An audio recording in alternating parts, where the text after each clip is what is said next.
Here's the hard truth. Your children are learning character from you and from the company that they keep. So that's why building character is not just about what you model before them at home. It's also about protecting your investment by paying attention to who's influencing them when you're not around. Hi, I'm Vanessa. I'm the doctor who will tell you the truth about motherhood. And I'm the mom friend who will wrap it in love so it all goes down a little bit easier. And today we are talking about character. What is character? Character is the way you outwardly express what you inwardly believe. In other words, the way that you're showing up because you believe that it's the right thing to do. Character is not something that you're born with, unlike temperaments, which I mentioned in the last video. Character is not what you're born with, it's what you develop.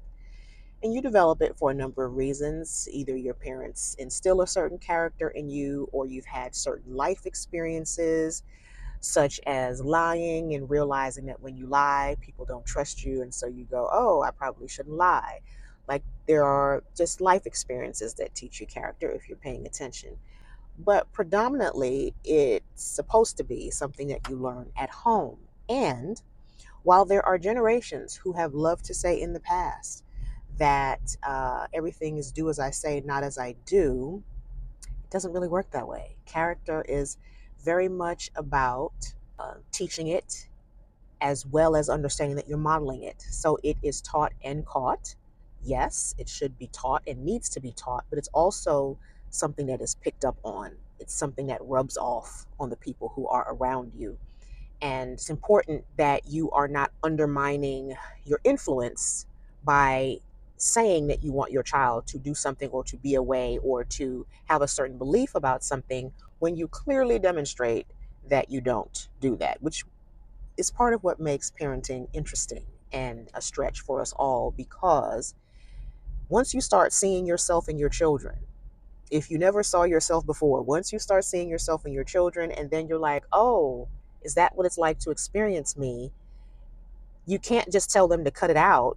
You have to then also say, oh, I need to be doing something different because they're picking this up from me. So you also have to stretch. And you can never start instilling character too early. There is a proverb in the Bible, Proverbs 20, verse 11, says that even a child is known by their character. They're known by whether or not how they're showing up, how they're behaving, if they're sincere, and if it's right. Like they're known by that. So this idea that, oh, I don't need to worry about my character until, or I don't need to worry about my child's character until they're a teenager or a young adult, because that's when it matters, because that's when they have a job, or whatever these things are we tell ourselves. First of all, what a child does a little bit, they will do in excess as they get older. That's just the nature. That's just the nature of things. Things are always expanding. They never stay small. Hey, listen, when my kids were little, story time was a sanity saver for me. To know that every week I can take my kids to the library and they would read stories to my children and have them thoroughly occupied while I could just, I don't know, have a thought was gold to me.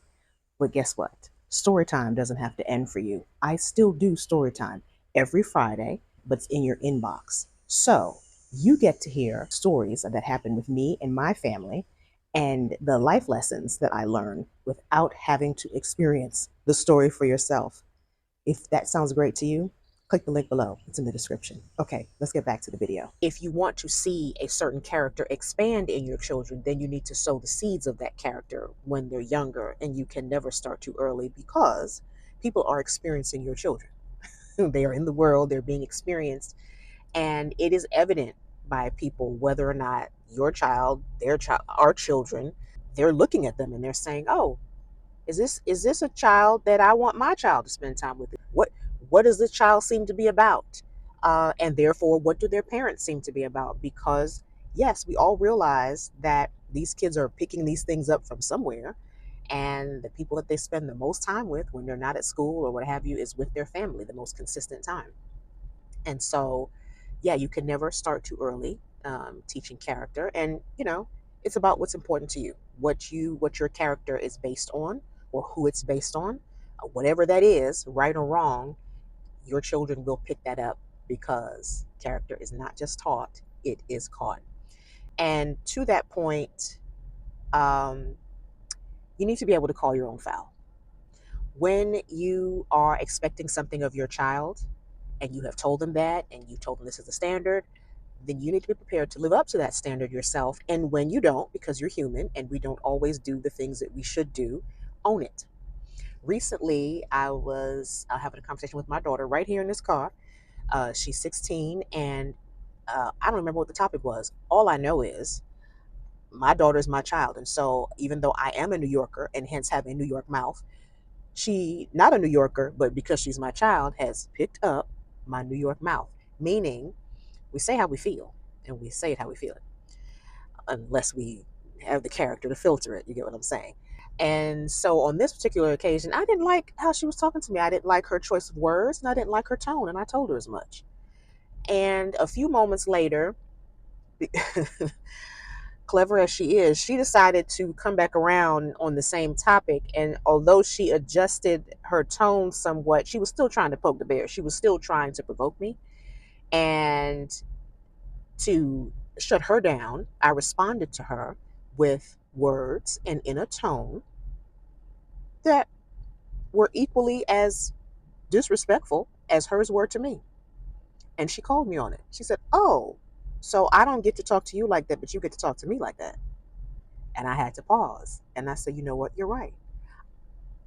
I know better. And I am the parent. And so I apologize." Because here's the thing, I am the parent. I've had more reps at this. I have more poise than she does. And I am the leader. She is the follower. And so it's not for me to follow her character, it's for her to follow mine. And for that to be the case, I have to have a more of a consistency in character for her to understand this is what we're doing. And this is what I'm looking for you to do. And when I miss it, I need to admit it because doing so helps me to keep my influence, helps me to not be hypocritical. Because if I turned around and said what my parents would have said to me is, well, I'm the parent, period. As if there's things I can do that you can't do, even though I just told you not to do that. If I gave her that line, I mean, I could have. That would have been the easy way out. But what did I teach her? I would have taught her to have a double standard instead of teaching her to have character. And that a part of character is to admit when you have missed it, to admit when you've made a mistake. That is actually a part of character. So even in my fail, I still had the opportunity to teach her by my example that part of having a good character is to call your own foul, to admit your mistakes when you make them. And if even somebody else has to call the foul for you, to recognize it and say, you know what, you're right. I didn't lose face doing that. I actually gained respect that she probably won't admit to, but I just know how this thing works. And so, yes, I gained her respect in a way because I didn't try to make excuses for myself. Because if she made an excuse for herself, I wouldn't tolerate that either. So, yes, this whole character building thing is also our character building. But here's the other thing I want to caution you against is if you are making all of this investment, right, in building your child's character, don't poo poo on the investment by forgetting that there are other people who influence their character, namely their friends and peers. They are there and they have been influenced by their own parents in their homes. And they're coming with whatever character they have and they are rubbing against your children, and that character is rubbing off. And I know what you're thinking, but my child's good character will rub off on their character. That's not how it goes. That's actually not how it goes. In 1 Corinthians 15, verse 33, it says, bad company corrupts good character. That's the direction that it goes. Bad company corrupts good character. And so it behooves you then to know the character of the children that your child is spending time with. Because if it's not the same type of vibe, it's not a similar character, if it's a lesser character, that lesser character will bring down your child's character. In all that you have been investing, you will start to see it chip away. You will start to hear certain phrases coming up in your home, certain attitudes, certain thoughts, certain ways of doing things creeping into your home. And you're thinking, where'd that come from? I don't do that. Well, are you paying attention to who their friends are? Do you know them? Have you spoken with them? Do you know their parents? And I know that one is hard because these children now, to our dismay, we have caused the problem, a lot of us, by letting our children operate as free agents, as if they're grown, and we give them this phone, and then we just send them off as if they bought it, and they just get to do willy-nilly and go and talk to whoever they want to talk to, and we don't know who these people are. Are their friends virtual? Are their friends in real life? Have you actually spoken to them? Do you know what they look like? Have you at least tried to speak to their parents? Because the character of those children are the character that they is the character they picked up from their parents. And if you have contact with one or the other or both, you can get a real good picture real quick of whether or not that character is going to be a complement, is going to work with the character that you are developing in your child. Because, hey, when I have a dull knife, I'm not going to keep slamming it against a cutting board, a wood cutting board, hoping that it will get sharper. It's actually the fact that I have been chopping on a wooden board while my knife got dull. The only reason I'm able to sharpen my knife is I get another piece of steel that I sharpen against it. So as iron sharpens iron, so a friend, an actual friend, will sharpen a friend. If your child's friends aren't sharpening, they're not refining your kids, they're actually reducing your child to a lesser version of themselves, we don't need that. We don't need that. And the only way you know what the effect is by getting to know these children. So yeah, it might seem old fashioned to you, but it's really common sense, because these are your children that you are investing time and money into, your life into, and you ought to know who else is lurking around and what they're investing in, right? What their contribution is to your child's life, and is it matching? Is it a matching contribution, or are they depleting what you have invested into your child? I tell you what I learned about this gentleman named Dan Martell. He's a millionaire. I've seen him interviewed on YouTube by several people who I follow. And he talks about how, he made his millions starting up these software companies that he developed and sold. But he always somehow weaves in his story. He wasn't always that guy. He actually was the kid who, you know, didn't do well in school, hanging out with the wrong people, and ended up going to juvie. And while he was there, whatever it was about him that the corrections officer saw, he said, "You know what? This is not you. This is not your life. I don't know what you're doing here." And what was always interesting when he told the story is how he talked about being, I think, a 12-year-old kid, and knowing that the other families in the neighborhood, the parents in those families, forbid their children from hanging with him. They were not allowed to hang out with him. Why? Because those parents observed his character at that time, and they decided it was not a good idea. And they were wise, because where did he end up at first? Now he's a very different guy. Because of those words that man said to him when he was in juvie, that was the spark that turned his life around. And now, because of his wealth and his lifestyle, he's able to spend a lot of time going and talking to young boys who are in that same, on the verge or in facilities now, and speaking into them and letting them know, number one, that they can change. They don't have to stay on the track that they're on. But that the company that you keep matters. The company that you keep matters.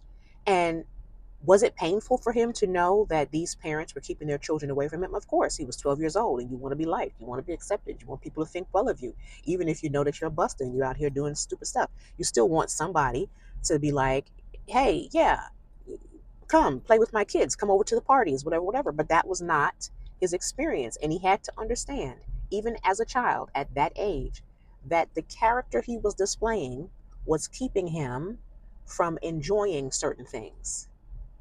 That is just the reality of life. And likewise, it's important for you to know who your children are spending time with, or who they are being influenced by, whether in person or online, so that you know what they're being fed. It's called a social media feed for a reason. They're being fed, just like we're all being fed. What are they being fed? Is what they're feeding on in line with what you're feeding them? Or are they eating trash when you're giving them fine dining? And let it be a topic of conversation, so they can tell you why it is they're drawn to this. They want to be approved. They want to be accepted. This is what everybody is doing. Let that be a topic of conversation, but don't stay ignorant about it, because double-minded people are not successful. And again, to have that conversation, you also need to be displaying the character that you are wanting to see in them. Otherwise, what are we talking about? If you enjoyed this, I invite you to go back and look at the previous three, actually four videos, so you can get sort of a total picture on the four ways a family shapes a child. If you didn't see them, I highly recommend them.